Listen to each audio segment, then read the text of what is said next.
नमस्कार मंडळी. मागील भागांमध्ये आपण पहिला अध्याय आणि त्याचे 1 ते 47 श्लोक पाहिले. अध्यायाचं नाव होतं अर्जुन विषाद योग.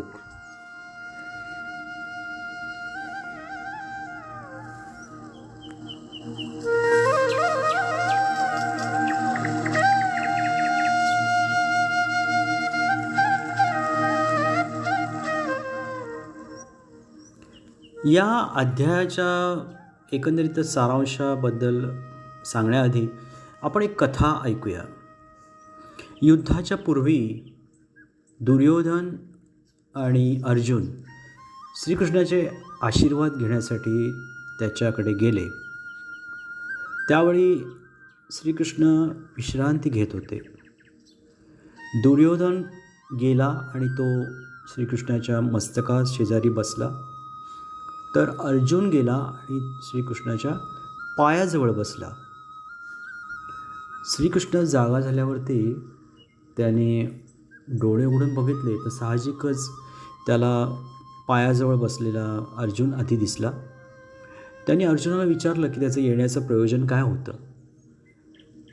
तर दुर्योधन मध्येच थांबून म्हणाला की नाही, मी प्रथम आलेलो आहे आणि मी आधी इथे येऊन बसलेलो आहे. तर कृष्ण गालातल्या गालात हसला आणि तो म्हणाला की मी तर अर्जुनालाच प्रथम बघितलेलं आहे. पण शेवटी अर्जुनानेच थोडीशी पडती बाजू घेऊन सांगितलं की नाही, तसं जरी असलं तरी दुर्योधन इथे प्रथम आलेला आहे आणि त्याला जे काय हवं आहे ते पहिलं तू पहा, मग आपण आपल्याबद्दल बोलू. मी तर तुझे आशीर्वाद घ्यायलाच आलेलो आहे. तर कृष्णाने मग दुर्योधनाला विचारलं की काय बाबा, तुझं काय म्हणणं आहे, तुला काय हवं आहे. तर दुर्योधन म्हणाला, मलाही तुझे आशीर्वादच हवे आहेत आणि मला युद्ध जिंकण्यासाठी तुझी मदत हवी आहे. तर श्रीकृष्ण म्हणाला, बरोबर आहे, मी तर तटस्थच आहे आणि तटस्थ मध्यस्थ म्हणूनच मी सगळं काम करणारच आहे. ठीक आहे, सांग तुला काय हवं आहे. माझ्याकडे माझी एक अक्षौहिणी सेना आहे किंवा मी स्वतः आहे. तर तुला काय हवं आहे. तर दुर्योधनाने थोडा विचार केला आणि एक अक्षौहिणी जी सेना कृष्णाची होती ती त्यांनी मागितली. श्रीकृष्ण म्हणाला, ठीक आहे. त्याने स्वतःच्या सेनेला दुर्योधनाकडे देऊन टाकलं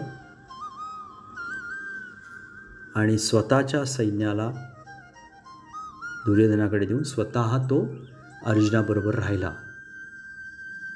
मंडळी, असंच असतं आयुष्यामध्ये. पण आपल्याला निवड करण्याची संधी प्रत्येकाला मिळत असते आणि त्या निवडीवरती अवलंबून पुढे आपलं आयुष्य कसं जाणार हे ठरून जातं.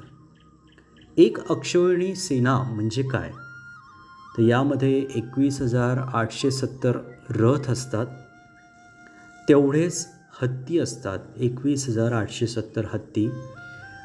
1,09,350 पायदळ सैनिक असतात आणि 65,610 घोडेस्वार होते. मंडळी,